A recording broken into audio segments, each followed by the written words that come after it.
Hello and welcome back to my channel. My name is Dwayne Kimball, United States Army veteran and retired VA rating specialist. Today I'm bringing another educational video as it pertains to the VA disability compensation claims process. Today I'm going to be discussing, does your VA claim qualify for priority processing? I'm going to break it down and help you determine if you can get your claim adjudicated faster. Make sure you stick around.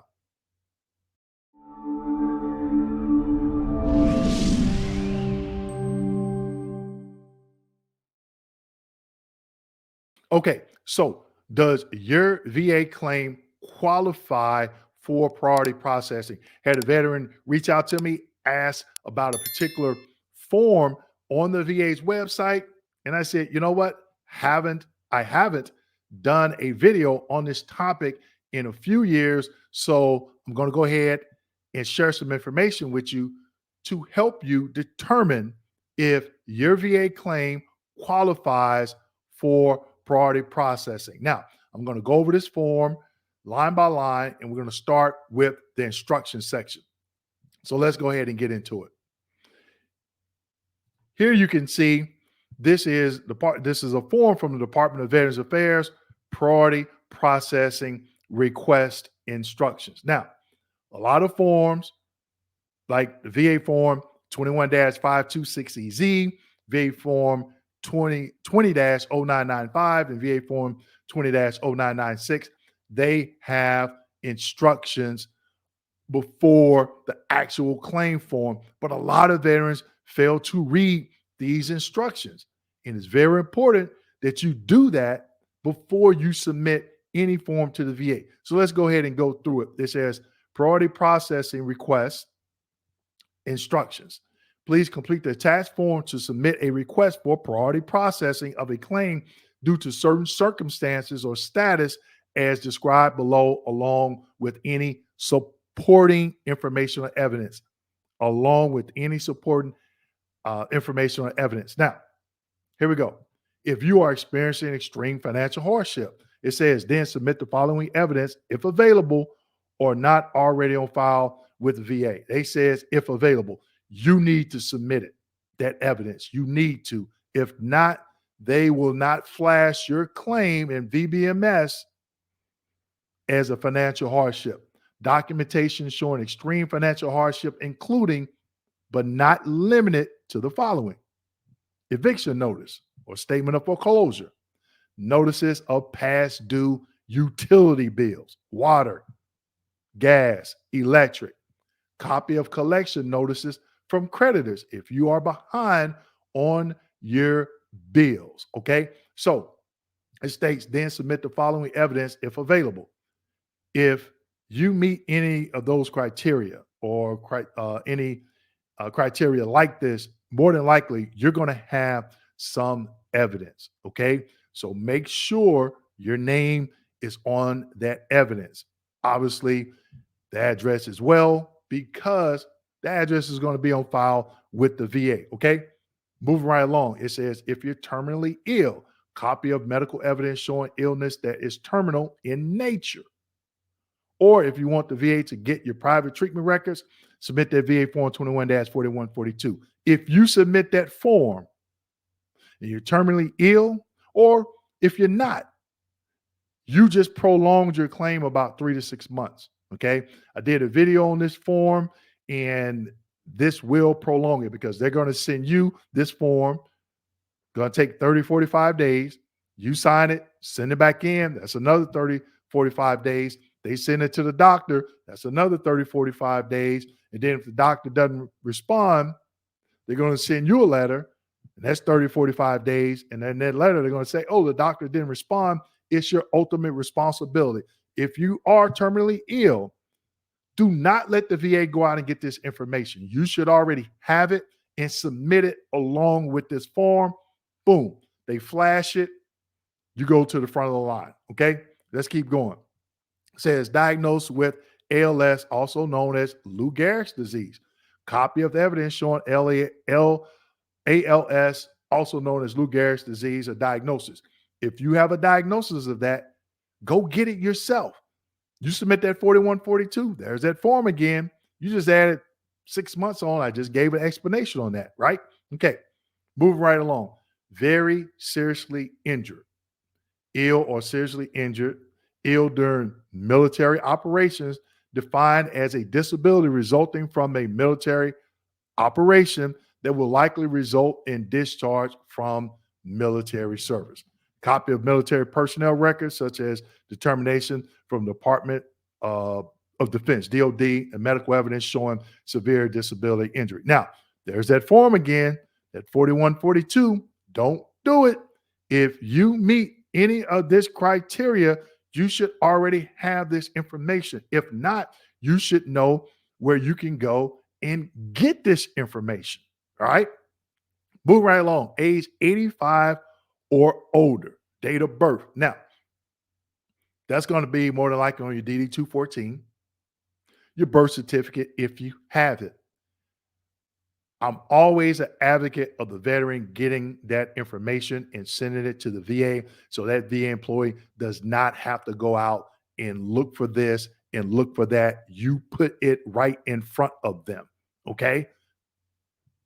Former prisoner of war. You know, if you're a former prisoner of war, again, if you have any evidence, do not rely on it being in your claims folder. It should be in your claims folder, especially if you're a prisoner of war. But if you have that information, go ahead and submit it.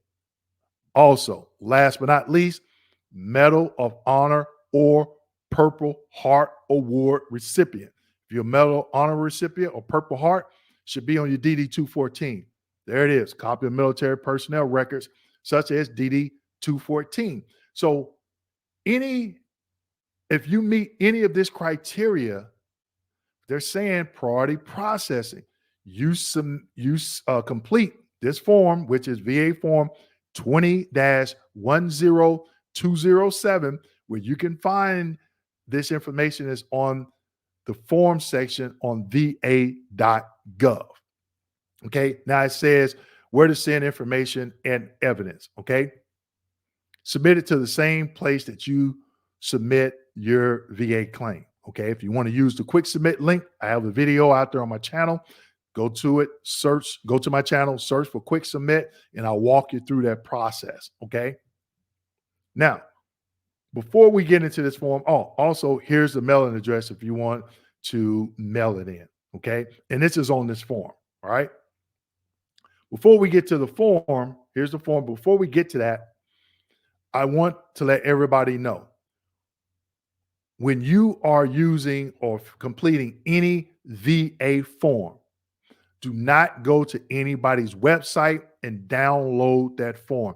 I have links to the VA's website where you can go and get DBQs and other information, but those links take you to va.gov. If anyone has these forms housed on their website, do not download them, okay? Because they could be outdated, right? So you can see in this top right-hand corner, it says expiration date, August 31st, 2026. Now, if you go to the VA's website, and let's just say this form said August 31st, 2023, it is still valid if you got it from the VA's website, okay? So this form is a VA form 20-10207, priority processing request, all right? Now, going through it, it's going to ask you your name, social security number, date of birth, VA file number. That's your social security number. Insurance number, if applicable.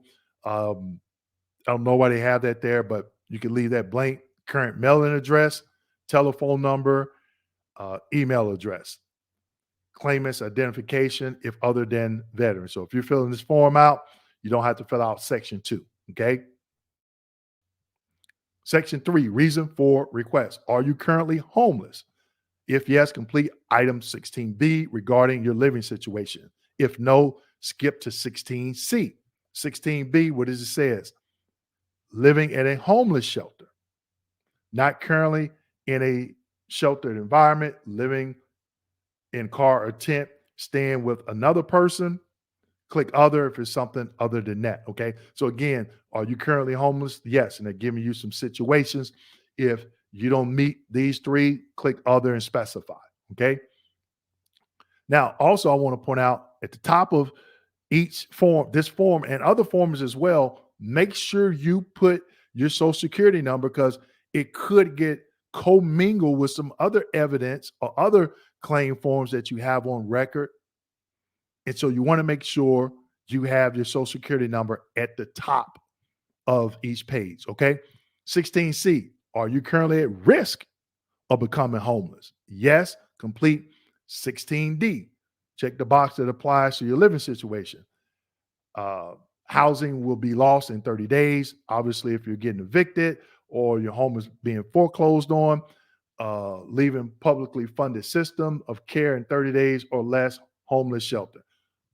If no, skip to 17. All right. So this form is very straightforward. You have to just take your time and go through it. Section 17, it talks about experiencing extreme financial hardship, terminally ill, Medal of Honor, Purple Heart recipient. Now, remember, we already went through these in the instruction section. Diagnosed with ALS, 85 years, age of older, very seriously injured or seriously ill, injured during military service, former prisoner of war. They have some dates for you. Okay. Report of medical treatment. Now, if you complete this section, and this section is on that 526EZ as well, okay? The example that I gave you earlier of this prolonging your claim, because you complete this, they're going to go and the VA is going to send you a VA form 4142 medical release form. In the example I gave you earlier, you're going to run into that issue of going back and forth. So you can get this information yourself. Okay.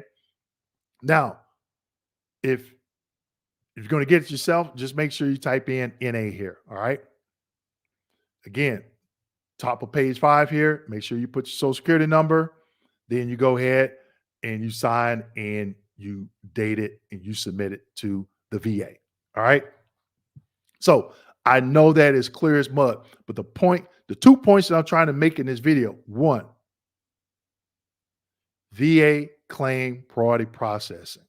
If you go back and look at this form in the instruction section, it gives you some examples. Also, you can find additional examples in the M21 manual reference. Okay.